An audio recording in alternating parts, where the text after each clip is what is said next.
I'm Marsha, and I'm here at the Flow 93.5 studio, checking in with Toronto-based writer, poet, and author, Karen Richardson.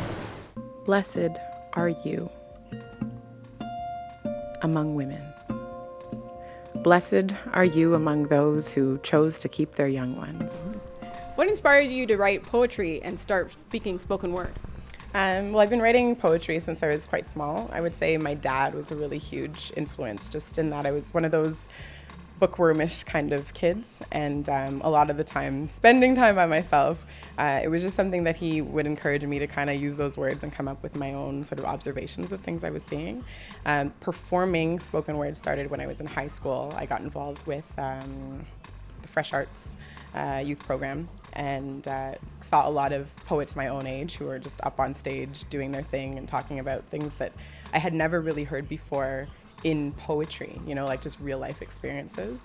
And I would say there was a switch in the type of poetry that I was writing at that time that got me eventually sort of confident enough to get up on stage and do it myself.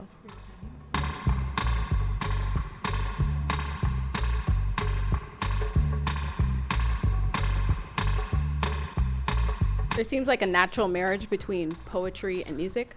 Is that what inspired you to become on radio? I don't know about that. There is definitely a marriage because all songs have poetry in them. Any sort of written song is based on poetic lyrics, you know, something that comes down written in a poetic form.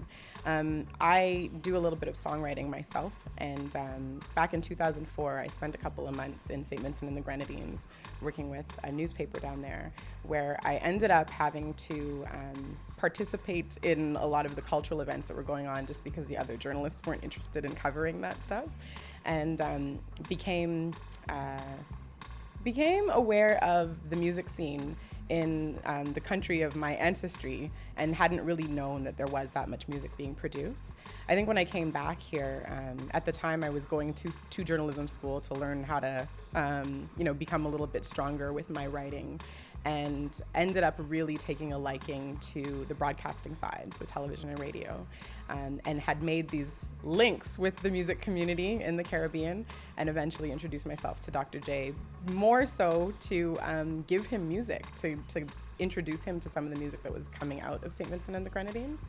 And after about a year, maybe a year and a half of that relationship, I then had my journalism degree and definitely had a wealth of knowledge in regards to music that was coming out of the Caribbean on the whole.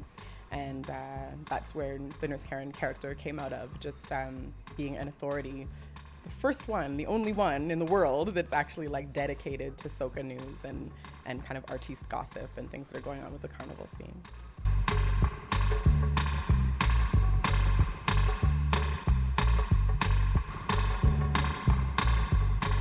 So you really think that the segment that you do on Soca Therapy fills a void here in the culture scene?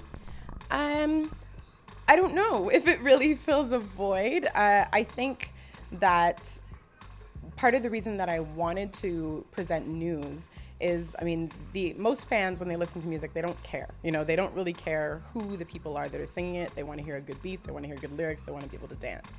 But when it comes to a music industry that is still quite young and a little bit disorganized, to be pretty honest about it, there's a lot of talent in the Caribbean that doesn't know how to get beyond the Caribbean and doesn't even really know that their sound is something that's palatable to people throughout the Caribbean diaspora and all of those countries that are affected by that Caribbean diaspora. So my wanting to present news in regards to soca really was about educating the people who control the music, so educating the promoters and educating the DJs. If they start knowing a little bit more about the artists that they're playing, and they start knowing about the other countries that are producing music that their audiences are going to like, then they're more likely to try something new. These DJs all the time are getting music. It's a different time. It's not about big vinyl records. People are getting music in their email inboxes every single day. It's unsolicited. It's coming from all these producers. They don't know anything about it except, okay, well, this sounds all right. But it's hard sometimes for a DJ to really have the courage to just put something on that's brand new if they don't really see it having a home with their listenership. And so I feel that the news that I'm presenting kind of gives people a bit of a familiarity to take these artists seriously, to understand that when they hear that new song that comes on, it's not just somebody who made it in their basement, that they understand that this artist is connected to a particular country and a particular carnival, that it's their career, that it's their passion, that they're singing the songs of their culture and that they're telling the stories of their country. And speaking of lovely young ladies, we have on the inside Nurse Karen with the rounds. Good evening. Hey, good evening, Dr. J, and good evening, soca lovers. I am Nurse Karen, and these are Dr. J's Rounds. Who do you cite as some of your influences in some of the work that you do? There's so many influences because there's so much work. I guess maybe what I would want to start with is how I define myself. And I do see myself as a storyteller, and it's not in the traditional sense of sitting a bunch of kids around in a circle and telling them a tale, but I am involved in poetry, and my poetry is very personal. My poetry comes from my own experiences and my own observations. I am involved in journalism, and through that, I'm interviewing people and learning about them and being entrusted with their own stories. I've done that in television, I've done that in radio, I'm doing that currently in print and radio. And then I also have my other creative writing that I do, and my blog and the podcast, and all of these are different media that I'm using to get stories out. So I draw influences from so many, and I kind of hesitate to name names because I don't want to place too much weight in one direction. But the influences come from political thinkers, even who had a strong belief in something and felt that it was necessary to communicate that whatever way they knew how. From people who are making music behind the scenes, from people who are in the media in front of the camera, or behind the scenes deciding what stories get covered at all. Those are the choices that I find myself sort of making every day. And I just try to be really responsible about the things that I give my attention to, because when you're working in a lot of media, you don't even really know the possible kind of influence that it's having. So it's kind of cool even having you guys like here today. It's one of those things, it's like, really, why me? Just 1 week to go until Soca or Die, and I know all you can't wait. All the Soca crews are making sure to get plenty sleep this week, because next weekend is 2 back-to-back nights of fete.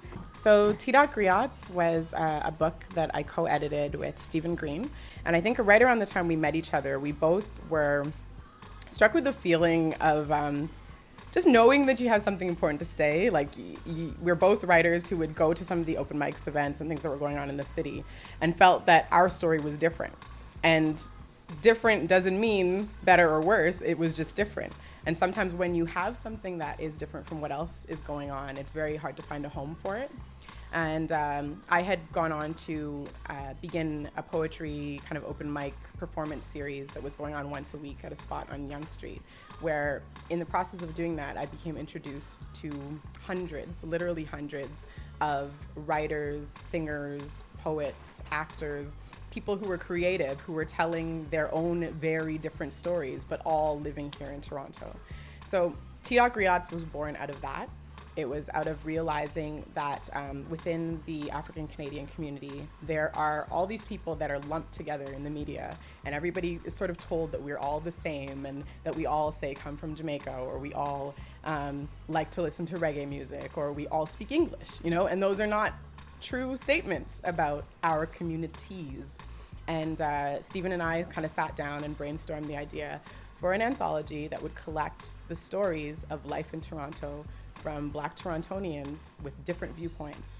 And that meant different religions, it meant different sexual orientations, it meant different political ideas, it meant different socioeconomic backgrounds, it meant different cultures, because we're not all the same. It's just that really anything can be done, anything can happen if you put the time in and you put the effort in, and if you believe in it strongly enough.